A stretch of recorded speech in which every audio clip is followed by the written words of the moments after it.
Bem-vindo, querido irmão, querida irmã, a mais essa edição do Projeto 100. Nessa oportunidade, continuando estudando o livro Coragem, de Chico Xavier, por espíritos diversos. A lição a ser trabalhada será a de número 27, Ajuda-te Hoje, com a autoria de André Luiz. E a gente queria externar aqui a nossa gratidão à companheira Fernanda Dias pelo convite, pela oportunidade que nos dá de trabalhar e para que a gente possa, junto com a espiritualidade amiga, que, por certo, conserva, que mantém esse projeto, possam eles nos auxiliar a transformar esses momentos em momentos de muita paz e de muita luz em nossos corações. Pois bem, o tema da lição, já citado, Ajuda-te Hoje.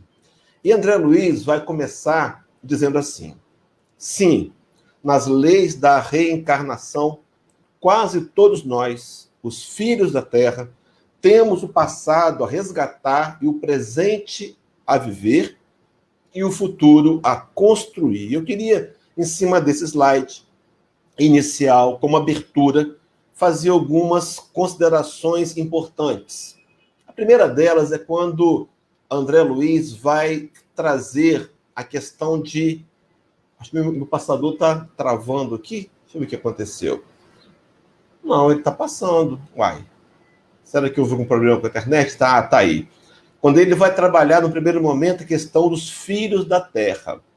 Quem são os filhos da Terra a que André Luiz se reporta? Na verdade, são todos habitantes deste orbe, que estão habitando neste orbe, quer sejamos originários dele ou não. Então, todos aqueles que trabalham a sua caminhada evolutiva no orbe terrestre, André Luiz vai adjetivar-nos e adjetivá-los como sendo filhos da Terra. Pois bem, então todos os filhos da Terra temos que... Então, André Luiz vai em cima desse temos trabalhar 3 vertentes importantes. Mas antes de começar, ele vai abrir que há uma exceção. Diz assim: todos, quase todos nós, os filhos da Terra. Quem são as exceções? Que não precisam trabalhar, resgatar o passado, nem, através do presente, preparar o futuro. Quem seriam esses? As exceções são, por certo, os missionários, aqueles companheiros que encarnam entre nós, conforme a expressão da questão 622 do Livro dos Espíritos, que nos auxiliam em nossa caminhada evolutiva, que trazem a revelação das leis de Deus, mas também os migrantes espíritos que vêm reencarnando para promoverem uma aceleração do projeto de regeneração da humanidade. No livro Transição Planetária, nós vamos encontrar lá uma referência a 10.000 companheiros de Alcione, uma estrela das Pleiades, um mundo feliz, que voluntariamente estão encarnados na Terra para dar seguimento, para auxiliar nesse projeto de regeneração. Fora as exceções, todos nós, filhos da Terra, temos que inicialmente resgatar o nosso passado. Quando encontrei essa fala, meus irmãos, comecei a pensar que todos nós, a maioria de nós, somos devedores. Algumas vezes nos autoiludimos, até pensando que não devemos, sim, mas todos estamos encarnados nesse mundo de provas e expiações, migrando para o mundo regenerado. É porque a nossa qualificação moral nos permitiu encarnar aqui. Joana de Ângeles, num artigo pelas mãos de Divaldo Franco, diante da tumba de São Francisco, lá em Assis, ela vai trazer-nos o adjetivo de pobres filhos do Calvário. Nos chama, meus irmãos, daqueles que matamos a Jesus, que de forma inconsciente, inconsequente, ainda muitas vezes preservamos o mal em nossos corações. Então, uma das principais tarefas pelas quais estamos encarnados nesse planeta, filhos da Terra, seria resgatar o nosso passado. Há uma fala de Emmanuel, agora no livro Palavra de Vida Eterna, na lição de número 15, eu sugiro os companheiros depois consultarem o livro e ler a lição por completa, diz assim: não desconhecia Jesus que todos nós, os espíritos encarnados ou desencarnados, que suspiramos pela comunhão com ele, veja, somos portadores de cicatrizes e aflições, dívidas e defeitos, muitas vezes escabrosos. O Senhor tinha consciência, ele tem consciência de que somos devedores, os pobres filhos do Calvário.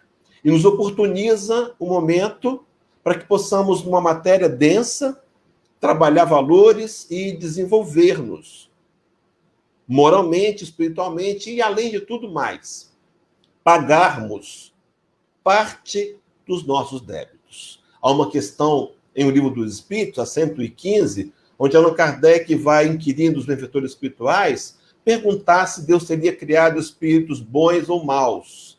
Kardec vem de uma cultura católica, família católica, estudou numa escola protestante, e o que ele conhecia até então, o ano é 1857, primeira edição do Livro dos Espíritos, o que ele conhecia era a teologia dos anjos e demônios. E ele agora, até a questão 114, já entende que aquela teologia não funciona mais e questiona, então Deus criou espíritos maus e bons? E o que ele responde, o que ele ouve da espiritualidade é que Deus os criou todos iguais, simples, ignorantes, predestinados à perfeição moral. Então, entre o ponto de simples e ignorante, ponto de partida, até o ponto de chegada à perfeição moral, todos nós vamos enfrentar patamares de imperfeição. Meu irmão, minha irmã, escuta o que eu vou dizer com o coração. Ser imperfeito não significa ser inferior. Ser imperfeito é a nossa naturalidade. Cometer erros não é problema algum. O problema é continuar cometendo erros voluntariamente, conscientemente, e não estarmos lutando a cada dia para vencer o velho homem e permitir que nasça em nossos corações o homem luz, esse homem que um dia, inevitavelmente, seremos nessa que é a única fatalidade espírita. Então, admitir e aceitar a nossa natureza ainda imperfeita é o primeiro e decisivo passo para nos conscientizarmos da necessidade de mudanças. Nós só iremos imprimir algum trabalho para mudar alguma situação se nós tivermos compreensão e aceitação dessa situação. Vou dar um exemplo. Suponhamos que estejamos no 3º mês, onde o nosso orçamento encontra-se no vermelho. Estamos gastando mais do que recebemos. Se nós não atentarmos à mensagem que o nosso extrato está dizendo, vamos adentrar numa era de dívidas pessoais. Mas se eu perceber a mensagem, eu vou tomar atitudes. Talvez eu elimine alguns custos, diminua alguns custos, elimine outros, ou também trabalhe para aumentar a minha renda.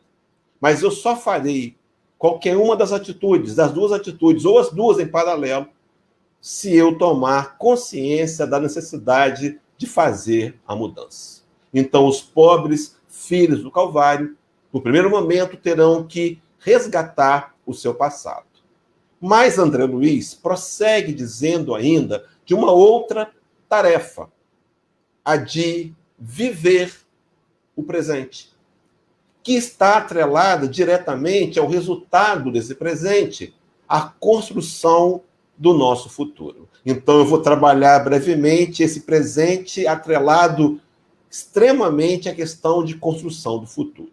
Uma questão do Livro do Espírito, a questão 799, aonde Allan Kardec perguntaria à espiritualidade amiga, de que maneira pode o espiritismo contribuir para o progresso? Meu irmão, minha irmã, se você já viu alguma outra live minha, é bem provável que você já tenha me ouvido dizer que uma das ferramentas práticas que muito ajudam-nos nessa caminhada é transformar as questões do Livro dos Espíritos em questões personalizadas. Pergunte assim: de que maneira pode o espiritismo contribuir para o meu progresso? A resposta que vamos ouvir está colocado na tela. Destruindo o materialismo, que é uma das chagas da sociedade, ele, o espiritismo, faz que os homens, com que os homens compreendam aonde se encontram os seus verdadeiros interesses. E completa dizendo, deixando a vida futura de estar velada pela dúvida, o homem perceberá melhor que por meio do presente lhe é dado preparar o seu futuro. Então nós compreendemos que o que vivenciamos hoje, meus irmãos, são resultados das escolhas do ontem, das decisões do ontem. Mas se nós olharmos para o nosso passado, nosso presente, nosso momento atual, e o que nós vivenciamos não nos agrada, será necessário mudar investimentos.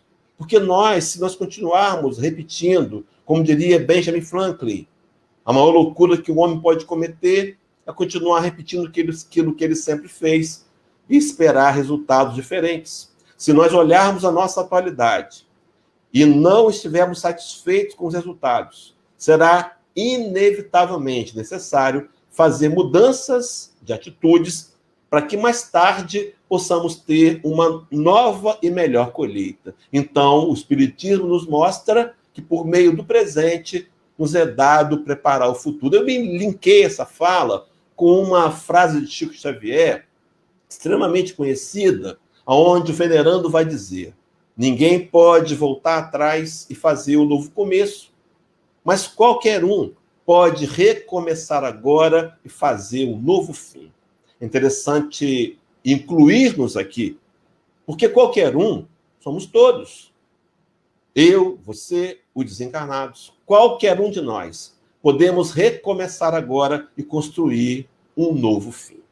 Mas André Luiz, seguindo as suas reflexões, nesse capítulo 27, Ajuda-te hoje, prossegue dizendo assim: lembremos, assim, de que nas concessões da providência divina, o nosso mais precioso lugar de trabalho chama-se aqui, e o nosso melhor tempo chama-se agora.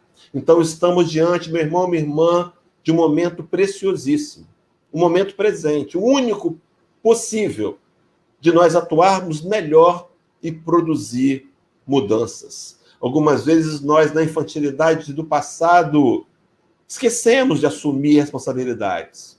Há uma fala de um poeta chileno chamado Pablo Neruda, onde ele vai dizer que nós somos livres para fazer escolhas, mas somos escravos das consequências. Talvez o nome presente, referindo-se ao tempo atual, esteja linkado com a ideia de dádiva. Um presente de Deus, uma dádiva divina. Será, meu irmão, minha irmã, que nós temos aproveitado o precioso tempo que está em nossas mãos? Joana de Ângeles vai fazer um resumo, sim, Joana de Ângeles, da codificação. Segundo Divaldo Franco, esse item do capítulo 9, item 7, e também o outro item do capítulo 25 do Evangelho segundo o Espiritismo, que são assinados por um espírito amigo, tem a autoria da Joana de Ângeles, espírito este que participaria também do grupo que trouxeram pelas mãos de Allan Kardec as orientações para a codificação espírita. Mas veja, meus irmãos, o poder de síntese da Joana. Ela vai dizer assim: coragem, amigos, tendes no Cristo o vosso modelo. Referia-se a ela a questão 625. Costumo dizer que é a questão central do livro. Quando Kardec vai perguntar à espiritualidade qual o tipo mais perfeito que Deus tem oferecido ao homem para lhe servir de guia e modelo, a resposta é a menor do livro, mas a mais importante: Jesus. Meu irmão, eu queria só rapidamente pontuar duas questões cruciais. Primeiro, Jesus apresentado como modelo guia, mas apresentado no momento atual, porque o verbo vai dizer qual o tipo mais perfeito que Deus tem oferecido. Ele oferece agora. Porque muitas vezes nós alimentamos até uma ideia louvável de que uma ideia admirável ser Jesus o modelo e guia da humanidade. Mas o desafio será transformá-lo em nosso próprio modelo e guia pessoal. Mas prossegue Joana, referindo-se a Jesus, esse que ela sugere que adotemos como modelo. Sugestão essa, claro, trazida pela formatação da codificação de Kardec. Ela prossegue dizendo assim: mais sofreu ele do que qualquer de vós, e nada tinha que se penitenciar. ao passo que vós tendes espiar o vosso passado, vejam a coerência de André Luiz, e de vos fortalecer para o futuro. Meu irmão, minha irmã, o motivo pelos quais enfrentamos dores, dificuldades, desafios, são duplo. O primeiro, quitação de débitos. E o segundo, fortalecer o espírito para a caminhada imortal. Nos fortalecer para o futuro. Mas prossegue André Luiz, no mesmo artigo que estamos trabalhando, dizendo assim: detenhamos-nos, por isso, na importância das horas de hoje. Meu irmão, minha irmã, será que temos valorizado o tempo? Parece brincadeira, mas não é. Já estamos findando 2020. Foi um ano atípico, um ano de pandemia, um ano de um novo normal, um ano onde nós tivemos descobertas, tivemos que ser criativos. O Espiritismo, por exemplo, o movimento espírita com as lives, mas um ano desafiador. Será que nós temos compreendido que esse tempo, essa valência que escorre pelas nossas mãos, precisaria ser encarada com mais seriedade? Meu irmão, minha irmã, pergunte para você mesmo como temos usado o nosso tempo. Com coerência, com prudência, com vigilância, com disciplina, sabendo que tempo é uma valência perecível, instantaneamente, muitas vezes de forma intensamente rápida. Pois bem, avança dizendo André Luiz. No entanto, antes eu queria fazer um adendo, um comentário sobre a palavra de Jesus em João 9, versículo 4.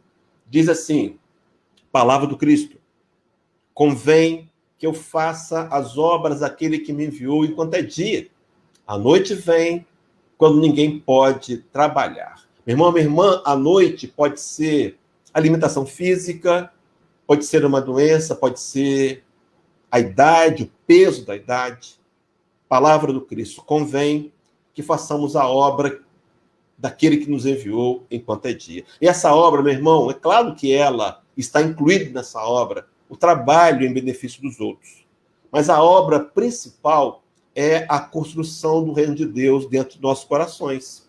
Quando em Lucas 17, versículo 21, o Rabi da Galileia teria declarado que o reino de Deus está dentro de nós, ele nos convidava a um trabalho pessoal que aqui no meio espírita nós chamamos de reforma moral, reforma íntima, de lapidação, de conquista de valores morais. Aproveitemos, porque a intensidade do verbo é convém.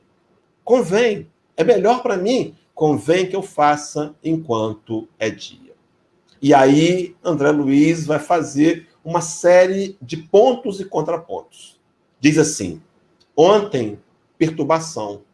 Hoje, reequilíbrio. Meu irmão, minha irmã, precisamos olhar para o ontem como se ele fosse um espelho retrovisor. Sim, para enxergarmos a nossa natureza, nossas dificuldades, mas entendendo que elas passaram. Uma frase popular dessas de placa de caminhão, é uma pergunta dizendo: por que será que o espelho retrovisor é menor do que o para-brisas?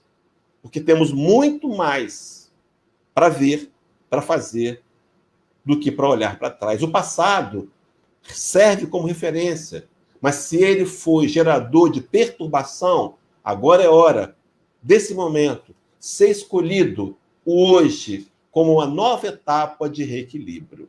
Segue dizendo André Luiz: ontem o poder transviado, hoje a subalternidade edificante. Ah, meus irmãos, quantas vezes a lamúria, a reclamação por conta do contra-cheque ser pequeno, por conta de limitações profissionais, financeiras. No entanto, essa subalternidade deveria ser edificante. Deveríamos aproveitar o nosso momento, qualquer que seja ele, em qualquer situação, para trabalhar amor e sentimento em nossos corações. Mas segue dizendo André Luiz: ontem a ostentação, hoje o anonimato, ontem a incompreensão, hoje o entendimento. Somos convidados a refazer alianças, a tentar de alguma maneira vencer a nossa intolerância, a nossa impaciência. e direcionarmos-nos àqueles com quem convivemos de forma que, conforme as nossas atitudes, promovamos o entendimento. Mas André Luiz prossegue. Ontem, o desperdício. Hoje, a parcimônia. Ontem, a ociosidade. Hoje, a diligência. Ontem, a sombra. Hoje, a luz. Meu irmão, minha irmã, aceitemos a realidade sombrosa, devedora, que cada um de nós trazemos como registros profundos, como marcas em nosso psiquismo. No entanto, não usemos dessas marcas para nos autodenegrir e para nos autocensurar, mas, pelo contrário, para olhar de onde é que temos que partir para construir luz e construí-la hoje. Prossegue André Luiz dizendo, meu pastor de slides, ele está travando aqui. Opa, vamos lá. Disse, eu pulei um não, né? Deixa eu ver aqui, meu irmão, rapidamente. Ontem a sombra, hoje a luz, correto. E aí, ele está aprendendo. Diz-nos a sabedoria de que todos os tempos, ajuda-te e o céu te ajudará. Me lembrei do capítulo 25 do Evangelho segundo o Espiritismo, no seu item 2. Vou ler só uma parte, porque o tempo não permite alongarmos-nos. Diz assim, que esse ajuda-te, o céu te ajudará, é o princípio da lei do trabalho e, por conseguinte, a lei de progresso. Porquanto o progresso é filho do trabalho, visto que este põe em ação as forças da inteligência. Meu irmão, só tem um lugar onde resultados vêm depois, vem antes do trabalho. Só o dicionário. Na vida real, primeiro o trabalho, primeiro o esforço, a dedicação para colhermos a mudança e os resultados. E, pois bem, para fazer a conclusão, André Luiz vai trazer no seu último parágrafo a afirmativa.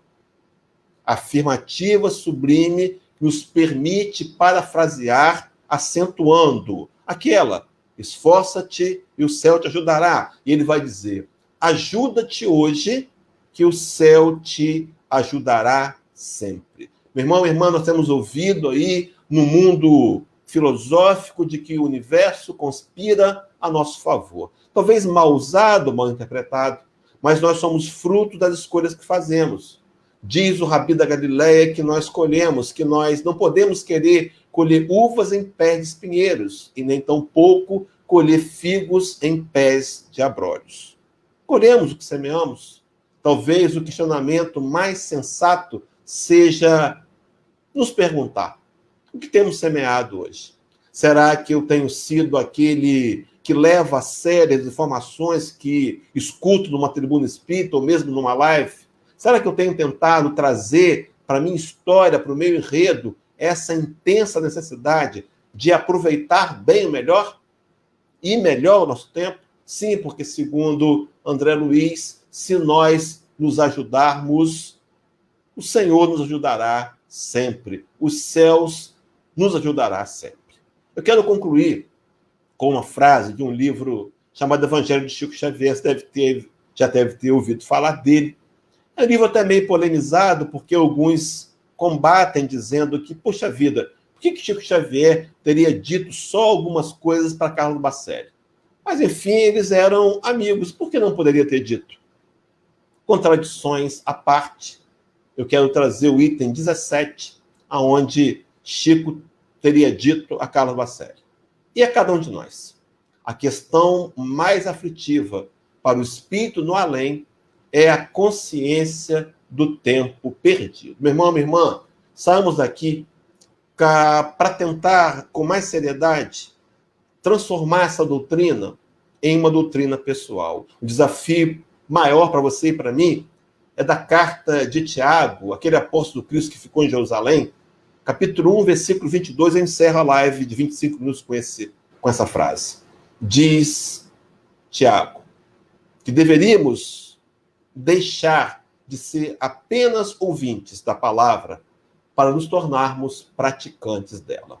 O desafio, meu irmão, o desafio, minha irmã, é sairmos daqui para repensar a nossa posição, o nosso comprometimento pessoal com o Espiritismo e decidir nos tornarmos mais dedicados e melhores na obra da construção do reino em nós e na obra da expansão do reino de Jesus nesse planeta. Alegria muito grande poder estar com os companheiros. Abraço forte, beijo no coração de todos e até um próximo e breve encontro.